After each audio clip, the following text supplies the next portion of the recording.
What's up, PGF Nation? We are back. NFL Week 4, college football Week 5 in the books. We're going to give you our biggest takeaways. Ty Simpson, Alabama quarterback, showing why he might be a top 5 quarterback in college football with a huge win over Georgia. The Ravens are literally falling apart. Lamar Jackson still struggling in big games. We'll talk about it. The debacle on Sunday Night Football. Oregon, Penn State in the double overtime thriller, plus a whole lot more. I'm your host, Brad Fowler. Here with me, as always, my co-host, Alex Higdon. Alex, I want to start in college football. And look, normally we open up with the NFL, but I thought the college football slate was just bigger, better games this week. So let's start there. Oregon with a big, slight upset win on the road, the whiteout, double overtime win versus Penn State. This might be the game of the year in college football. Yeah, and look, we called it. Well, I think you went with Penn State, Brad, and I went with Oregon. But if you went with all of our pick, we were 2 out of 3, depending on how when you went. But yeah, this game was excellent from start to end. The double overtime finish, and I'll start out by saying Dante Moore gets my helmet sticker of the week because if I'm not mistaken, he only had 17 yards passing at the half, and he ended up with a 29 for 39, 248, and 3 TDs, no turnover. So it was an excellent game all the way through. But as usual, I don't want to say as I predicted, but as it has been since James Franklin has become a coach of Penn State, these big games,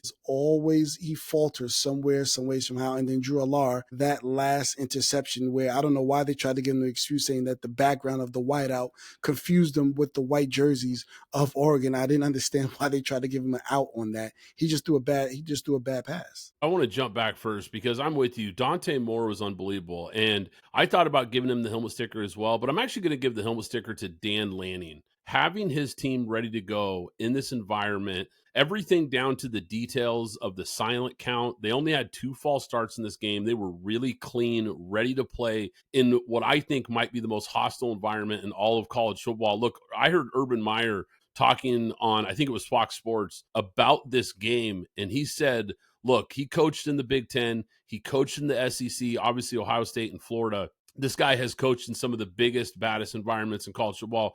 And he said the whiteout is the loudest, toughest place to play. He said he thought LSU was the toughest until he played there.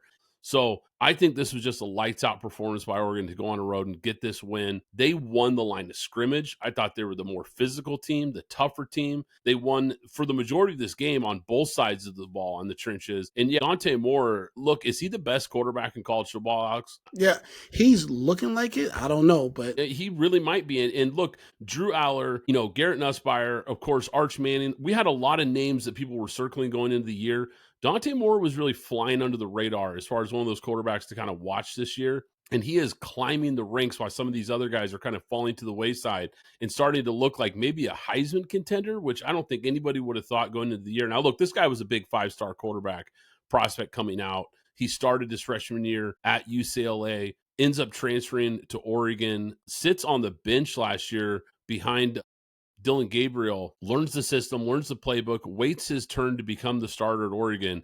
And I think it really paid off because he looks so poised. He looks like a veteran quarterback who has been in a bunch of these situations, even though really that's the first big road test we've ever seen from this guy. And I just thought he was absolutely lights out. And look, Oregon, the reason I picked Penn State in this game, even though I think Oregon's a really talented team, they're a young team. They've got a lot of freshmen. Their best wide receiver is a true freshman, DeCorian Moore, the 5-star. Shout out to one of our friends of ours and a guy who listens to the show, B-Rob. He's a guy who lives in Texas, was familiar with this guy. He sent me a text over the summer. He said, Brad, DeCorian Moore is the real deal. He said, watch out for this kid. And man, he has been lights out for Oregon. Some of the things that stood out to me in this game, Alex, before we move on, 5 of 7 on 4th down was Oregon. Absolutely huge in those crucial situations when the stadium's going crazy. To execute in those moments of this game were absolutely huge. And I want to give a shout out to Will Stein, the Oregon offensive coordinator. This is a guy who's going to be getting a head coaching job soon. Probably at a big time program in the Big Ten or SEC. Someone is going to come calling because this guy is absolutely lights out. He develops quarterbacks. I love the game plan that this guy comes up with week in and week out in these games. I thought he called a great game in this one. And look, we got to talk about Drew Aller for a second before we shift gears here, Alex, because This is a guy that a lot of people thought could be in the mix as one of the top quarterbacks off the board. He came back, third-year starter at Penn State, ton of experience, and he looked good down the stretch at points. Like, he had some moments, and I got to give him credit. He made some big throws to get them back in this game late. But look, I think everybody, myself included, we were all excited to kind of see him take this big step in year 3. And once again, he just doesn't deliver in a big spot. And once again, James Franklin team comes up short in a big spot. So just a gut punch for Penn State in a monster win for Oregon that, look, they've been a problem in the Big Ten since they arrived. Yeah, and with that, Oregon jumps up to number 2. Penn State drops down to number 7. Yeah, let's jump to the SEC because we had 2 big SEC matchups. We previewed both these games. Guys, if you didn't know, once in a while we will drop an exclusive audio-only pod like we did last week, where we previewed a lot of these big games that we're talking about right now. So we made picks for all these. We made betting picks on all these. So if you're not already, go to Apple Podcasts, Spotify, wherever you get your audio podcast. Be sure you subscribe over there as well so you don't miss out. But look, let's start with Georgia, Alabama. This game was huge. This game was actually on at the same time. So this is one of those things where you had to have the iPad going, you had to have 2 TV screens going, the laptop, whatever it was. For me, I had the volume on the Oregon-Penn State game, but I was keeping a close eye on this one. And look, what stood out to me, Alex, was Kalen DeBoer flat out coached Kirby Smart. Kalen DeBoer came in with a game plan, and he really, 2 years in a row now against Georgia, he's had the superior game plan going up against this defensive staff with Kirby Smart in Georgia. Yeah, I mean, like you said, 2 years in a row. This is a guy who they're talking about buying out at some point because Alabama fans are upset, and just year after year, he's beating Georgia. And that, for lack of a better term, the way that this team is grown and still young and building, that's their Super Bowl for the most part. But having a young team, having a Ty Simpson who's coming into his own, I believe he sat for 2 years, if I'm not mistaken. Now he's here as a junior. More than likely, he's going to return with this young team and an incoming class. And then Ryan Williams also going to be another year older as well.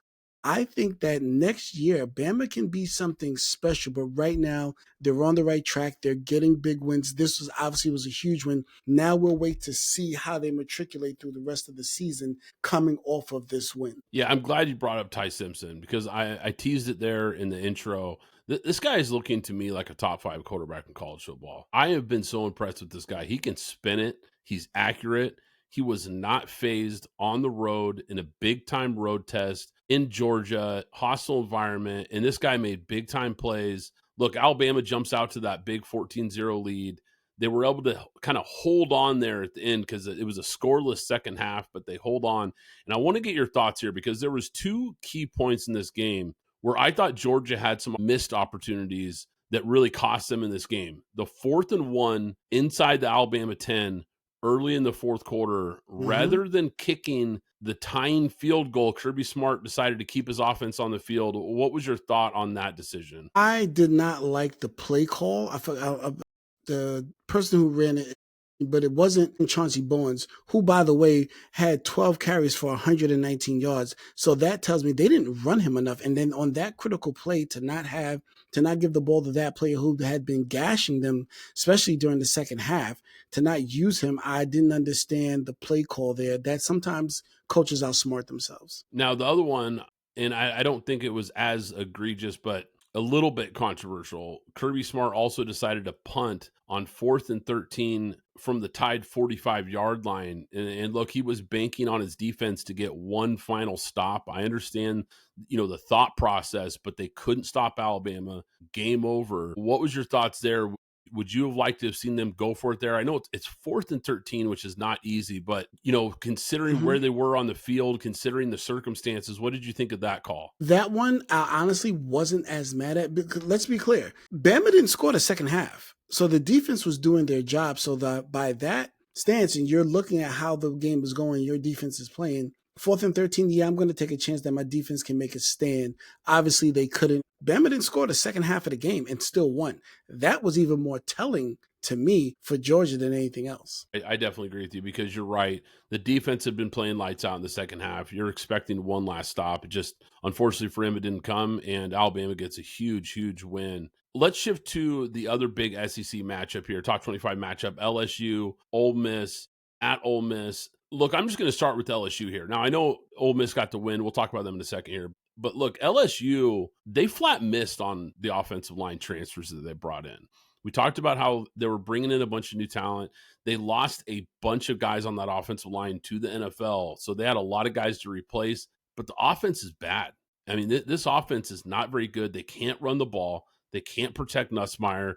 And when you watch this game, Ole Miss was consistently rushing 3 and dropping 8, and they're still getting home and getting pressure on the quarterback here. What was your thoughts on the game plan and just the lack of offense so far that we've seen from LSU this year? Because I think it's a little bit alarming. Yeah, I think we kind of talked about it last week. I believe it was a week ago or 2 weeks ago. It came out that Nussmeier has some type of abdomen injury that's preventing him from like really stretching out his core to get the ball down the field. But the other part of that is I can understand the offense. We have some of the quote unquote excuses there, but the LSU defense, this was supposed to be revamped. They looked great that first week. And I believe the first and second week, and then it's just kind of gone down from there after that. The Florida game has kind of gone down after that. You know, where's Hal Perkins? This is supposed to be the rebirth. This is his year that he's looking to go to the NFL. I'm looking for the guy that's supposed to pop, and they don't have any pop on their defensive side either. So I understand the offense side, but the defensive side, which is healthy and bringing other players in, and Hal Perkins coming back and being, that fine two player all over the field, I don't see it. So the defense also has to be able to step up as well. We could talk about the offense, but the defense has to step up as well. Well, for the defense, you hold Ole Miss to 24 points. I think that they actually did a pretty good job from that standpoint, but they gave up 50% on third down. And I got to give a lot of credit to Trinidad Chambliss, this guy who's coming in, a former D2 quarterback who transferred in. Nobody knew this guy was. He's undersized, but man, he can spin it. And he's been playing really good in this Lane Kiffin offense. He also had 71 yards rushing as well. But though I want to jump back though to LSU's offense for a second, because I think for the most part, the defense has actually been pretty good this year. To me, what's so alarming about this was Ole Miss is dead last in the SEC stopping the run. And LSU still couldn't run the ball in this game. And when you look at Nussmeier, only 197 yards, less than 6 yards per attempt. LSU doesn't have those high-flying receivers that we've really come to know and to expect from LSU. They don't have those type of guys on the outside right now. And it just left the defense to find a way to get it done, and they just couldn't make enough stops. But look, I got to give credit to Ole Miss because this is a big-time win. This is a big program win for them. This is a well-constructed team. It's a well-coached team. I want to give credit to Lane Kiffin because, man, he's got Ole Miss rolling right now. And this is a team that could be a sneaky SEC contender right now because the SEC feels about as wide open as I can remember, Alex. I mean, gone are the days of Nick Saban and even Kirby's run there for a while where he was really dominating. I mean, those days are gone because right now, I don't know if this is the Big 12 we're watching or the SEC anymore because this is crazy. Like every team feels like they've got a puncher's chance right now. Yep. And hey, enjoy it now at Ole Miss because Lane Kiffin will be the coach of Florida next year. Sorry. That's been your narrative, PGF Nation. You know it. I think he says it every week when we bring up college football. Of course, his Gators. But you could be right. And before we move on, you actually could be right about this because I have a feeling that documentary that came out just recently on ESPN about Lane Kiffin, it feels like a bat signal right now to the rest of college football. And there's going to be some big-time openings, and we know Florida's going to be one of them. I'm not saying, but I'm saying. Right. It could be one of those things where I think, because he's a guy that kind of had to rehab his image. And there was some big time job openings that opened up a couple years ago, Alabama being one of them, Oregon being another job that he was openly said he wanted that Oregon job. He wanted the Bama job. Those programs didn't even look at Lane Kiffin. They were not interested at all. And look, a lot of it has to do with the history, and I get that. But I think he's really been trying hard to kind of rehab that image. And I think for the most part, I think he's done a really good job of it. And he's shown that he can coach at a big time level at a big time program. So he's going to be a candidate out there for sure. It's going to be interesting if Ole Miss offers him a big time contract extension to try to keep him there, if he's interested in staying there, or if he's actually going to jump to one of these more high profile programs. No offense, Ole Miss, but yeah, it'll be really interesting. And I've got one last note here before we switch to the NFL. So Illinois Mm-hmm. just knocked Notre Dame out of the college football playoff. Now, you're probably wondering, what are you talking about, Brad? Illinois played USC. Yeah, I get that. But look, that win over USC is troubling for Notre Dame because now they're not going to have, more than likely, a ranked team on their resume. So they're not going to have a single win over a ranked team. They lost the two big matchups early in the year versus Miami and Texas A&M.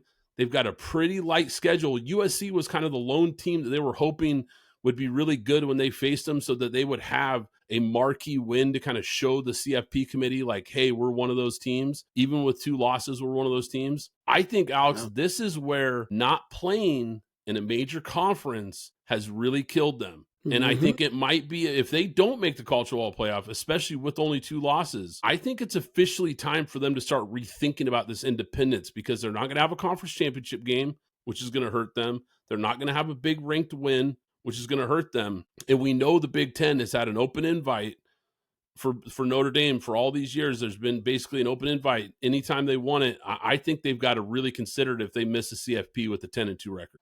And they won't. And I don't believe they will. That NBC contract and all that money they just get to hoard for themselves is enough for them to remain independent. And I know we're about to switch back, but I do want to say to PGF Nation, Brad was 2 out of 3. I was 3 out of 3. Listen, they talk about our losses, Brad, but they never talk about our wins. I'll just say that. Yeah, insert the cash register noise right here. All right, let's shift gears to the NFL. And we picked some winners here too. We had a couple different picks here, but like you said, we did mostly winning on our picks here. And I want to start with Ravens Chiefs. This was eye-opening. This was an eye-opening game here, and I think it's officially time to hit the panic button in Baltimore. Wow, the injuries are just piling up for this team. You feel bad for what's going on right now. It's kind of starting to feel a little bit like the 49ers last year, where this team just feels snake bit with injuries. And it might just be too much to overcome right now.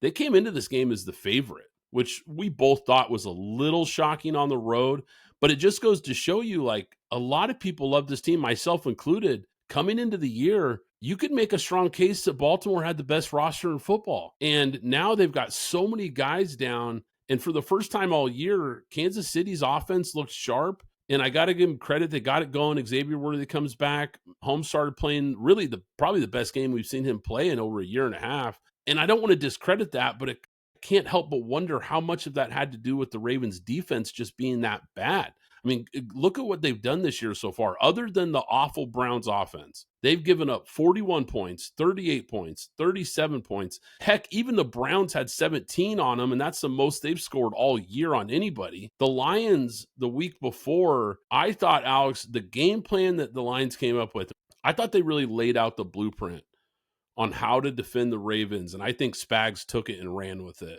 Yeah. First things first, going into Sunday's games, the Ravens were last in yards allowed, which is the metric used for the worst defense in the league. And that's something from the inception of the Ravens since, 96, I believe. That's something that we're not accustomed to seeing from the Ravens, even when they're a good or bad team. That's number one. Number two, last week, Brad, we spoke about, is it time to start talking about John Harbaugh? Now, I think that nothing's going to happen to him during the season, but they need to address the defense and address the defense right now. I jokingly said, but I was half serious, you need somebody that's going to come in there and kick some ass, and his name is Rex Ryan. I'm not the biggest Rex Ryan guy, but if you're telling me for a year, your window is now. This is the window. The window to win is now. These windows for Super Bowl don't last long. It's hard to find a Tom Brady. It's hard to find Patrick Mahomes. You're in it right now. You need to take a shot, no different than the Bills, but you need to go have you need a jolt to that defense. And again, half jokingly, I said Rex Ryan. Rex Ryan's a guy that's going to come in there. He's going to bring some chutzpah. He's going to fire people up and get some things done, because right now they're not responding to Zach Orr at all. Yeah, and look, John Harbaugh, one thing he's done such a good job of time and time again is hiring coordinators. He's hit a lot of home runs on coordinator hires. A lot of his guys end up going on to become head coaches in the league or getting high-profile head coaching jobs in college football. We've seen it time and time again. He's just really good at pulling the right strings but I think he just flat missed on this one. Yeah. And yeah. It, look, not everybody bats 1,000. It just might have been one of those times where he missed on the coordinator hire. But I don't think the injuries are helping, certainly. I mean, this is getting pretty bad here. So I don't want to put it all on the DC. Yeah. And, honestly, with all the injuries, let's say they limp to the finish line here with 6 wins or whatever it ends up being. I don't know. It could be one of those things where Harbaugh gets a bit of a pass because of his history, because he's got a Super Bowl ring, and we've seen a lot of sustained success with him. Maybe he gets a pass here and they say, look, the injury bug and all that, go get a different DC. We can kind of reset next year. But I think you're right, though. It's definitely something that I think is going to be discussed in the offseason. And the last thing I'll say here to shift to the KC side of things, we look at some injuries around the league here. Of course, Joe Burrow, that injury was devastating. The Bengals are toast. The Ravens, that was a devastating loss. And with all these injuries, like we talked about, it looks like they're going to be out of the mix this year. Kansas City's looking around all of a sudden and has a much easier path in the AFC. Not to mention the Chargers just lost Joe Alt, by the way. So now that team that started out 3-0, they lose 2 of the best tackles in football, and it's starting to really show because they had pressure all day on them. So now, you look at a team in their division that's suddenly gotten weaker, and KC's looking around going, okay, yeah, here comes the pathway to possibly another AFC run, but really it's just the Bills. The Bills are really the last AFC heavyweight standing right now in their way. So look, I just get ready for it, guys, because I think we're going to see them again down the stretch here. But let's shift to the NFC. Eagles Bucks. This was a game that we talked about. Obviously, 2 3-0 teams coming into this game. We picked this game. I was on the wrong side here. I thought the Bucks would kind of keep that streak going. Alex, you had the Eagles. This is one of the few games we were different on. Good pick by you. Philly came out just hair on fire. And I think they got tired of the media narrative that the Bucks had their number. You could kind of see this one meant something to them coming into this game. I mean, they get up big, fast in this game. Really just came out throwing some haymakers. Baker and the Bucks, they rally, make this game interesting, but it was just too little too late. The one thing I will say, though, this Bucks team, man, they just never give up. Fight. Yeah, they are tough. They're a scrappy bunch. I love watching this team. They're a fun team to watch. I love the fight. They're never going to be out of it no matter what. But right now, speaking of KC, Philly, to me, I got thinking about this, Alex. Philly kind of feels a little bit like KC right now. And what I mean by that is they just, like, they're good, but they're just not what they used to be. Something doesn't quite feel the same for these 2 Super Bowl teams last year. But what do they have in common? They have championship DNA. And when you've got the coaching and championship experience that these 2 teams have, somehow you find ways to kind of grind out wins, get these W's, get back in it with we talked about with KC. I don't think either one of them looks as good as they did last year when they made their runs in the AFC and NFC. Right. But here they are again. Yeah. Well, I'll say this. The first thing, one reason that we know the KC thing is different because they just don't have the weapons that they used to have. Like, we kind of know what that is, and they're in transition with the offensive line. On the Eagles side, everybody's still there. The difference is they don't have the depth that they had. The Milton Williams, the other players that have gone on, they lost the Darius Slay. No matter how they feel about it, I bet they wish they had him now, as opposed to putting a Dory Jackson out there. And then number 2, they're not running the ball the way that they used to. So to put in perspective, Justin Gentry just had his first 100-yard rushing game last week. The Raiders are a better rushing team than the Eagles. Just think about that for a moment. You would have never thought that. Last year, Saquon Barkley was having first contact at 4 yards. Now he's having first contact at 2 yards.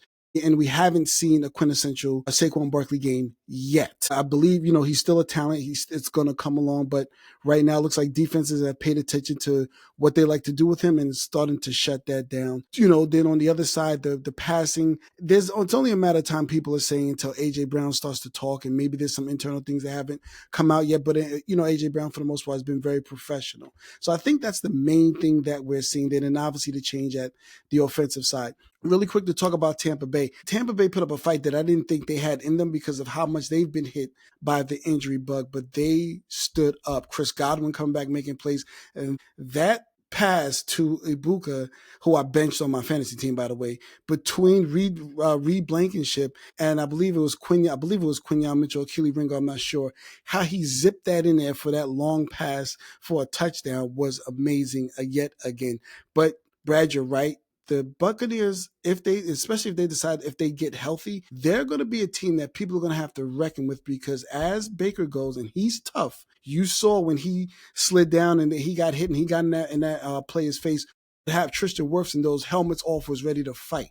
When you have a team behind you like that, you will overachieve time and time again. Yeah, I'm with you. Some of the last notes I had on this game, the fake on the tush push, that was absolutely Yes. brilliant. Yes. But I also, to your point with the Bucks, I want to give them some credit here because the Bucks held them to 7 points in the second half.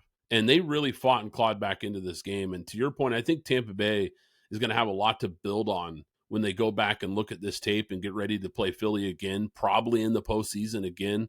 I think these teams will probably meet up again at some point, just based on how the NFC is going to shake out. The last game I want to get to, Alex, Green Bay and Dallas, because wow, this was an absolute debacle. And look, the NFL has never wanted to just admit that their overtime sucks. It's terrible. It's been terrible my whole life. And they know it's terrible. They don't want to admit it's terrible, but we know it's terrible by their actions because over the years, they continuously tinker with it. They're always changing little things in overtime to try to make it better when they just need to scrap it because it sucks. There should never be a tie in the NFL. That should not be a thing. And they don't want to ever just admit that college football's overtime system is just better.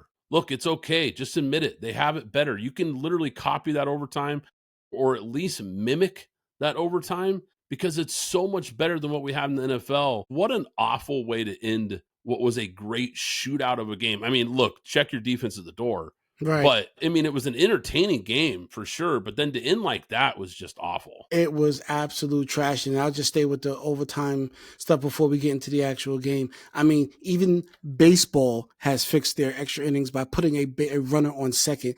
Usually that's not the case. They usually last to come in. The NFL's more progressive. But right now, the NFL, you're acting like the old fuddy-duddies in this one by not pushing and being progressive and I get it. It's not a lot of times that the ties happen and things like that. But a game like that was absolutely, I was upset. But just to turn to the game, and we almost had 1,000 yards of offense in this whole game, back and forth, two boxes in a match, just throwing haymakers. Defense didn't matter that much. There were a few plays here or there, but nothing that stood out. Michael was quiet for the most part. Good job by rookie Nate, I believe undrafted rookie named Nate Thomas on that was playing left tackle or right tackle for the Cowboys. But I will go immediately to the end of this game. Matt LaFleur, what were you thinking? Because that was conservative play. That was Jeff Fisher style play. Like you just like, I'm playing not to lose. I'm playing not to lose. I'm playing for the tie. You know what I'm saying? What was that a few years ago, Brad, between the Raiders and Chargers? They were trying to play for the ties. I didn't understand the last 35, 45 seconds of that game was for a guy that came from the Kyle Shanahan, Mike Shanahan, Sean McVay tree. That was not anything that I expected with the weapons and the way that defense was a non-factor in this game for the most part. To play the end of their game like that was a disservice to us as the fans. And Dallas's defense has been terrible all season. You're carving them up like everybody does. What's the point in being conservative there? I'm with you. And another thing here, to go back to LaFleur, he would be getting killed today if that ball doesn't get batted with 1 second left. What were they doing late in that game? I'm like screaming at my TV. And look, I don't have a dog in the fight here. I'm not a Packer fan or a Cowboy fan, but I'm sitting here watching this game, screaming at my TV going, what are they doing? The clock is running down and they're trying to run a play. It made no sense to me at all. And they got bailed out on really a just horrible clock management by Green Bay at the end of that overtime. And they get bailed out with the 1 second and have time to kick it to conserve the tie, which once again is just absolutely awful. And just to jump back real quick, because to compare it to what we saw in that Penn State Oregon game, how great was that overtime? That was awesome. And then we watched this nonsense, and it really just highlights how bad it really is when you see one weekend where you get this high profile primetime game in college and it's outstanding, and then you get this garbage in the NFL. I think they really got to think about this in the offseason for sure. But look, I got to give Dak some credit. This guy has Yeah. played so good this year. I got to give Dallas some credit in general because this team is not very good. This roster's not very good. Like, they have missing pieces all over the place. CeeDee Lamb's out, offensive line injuries. The defense is Swiss cheese. There was a million reasons for them to come in here and just get blown out. To show that kind of fight, I got to give them a lot of credit here because, look, the defense is still bad, and we know that. But Dak has been trying to put this team on his back to the best of his ability and make plays and keep this team competitive. And they have been, even with a 1-2-1 record, they've been way more competitive than I thought they would be. So I want to give them some credit there. Now, the hold on Parsons late, there was some pretty bad missed calls late in this game. And how did they not call that intentional grounding on Dak there on that last drive as well? That was like a blatant grounding call. They go to the booth and talk to the ref during the game. I don't know who it was, Dean Blandino or whoever they had, and even he's sitting there saying, "Yeah, that's bad." He's watching this going, "How do you not call this?" You can't have missed calls like that in big games like this. I mean, look, I know these guys aren't perfect, but when everybody can see how obvious a call is like that. Now, the non-PI call that a lot of people on Twitter were upset about, that was close. I wasn't as upset about that. That was a close call. I didn't mind that they didn't throw the flag there, but the hold on Parsons late and the intentional grounding, those were big. Those were really big. But Alex, before we wrap this up, who gets the NFL game ball for you? You know what? I initially started to give it Patrick Mahomes, but I think Dak and Jordan Love together, I'm going to give them both the game ball for the game I titled Keep the Tush Push Fix Overtime game. My week 4 game ball is going to go to a game and a player that we didn't get a chance to really talk about here, but how about DK Metcalf? The Ireland game ended up being a really good game, a really close game. I have no idea how Pittsburgh is 3-1. This is crazy. Look, and say in control of the North. They are now in full control of the North. I can't even make sense of it right now, what Pittsburgh is doing. But look, hats off to Mike Tomlin and always finding a way to overachieve.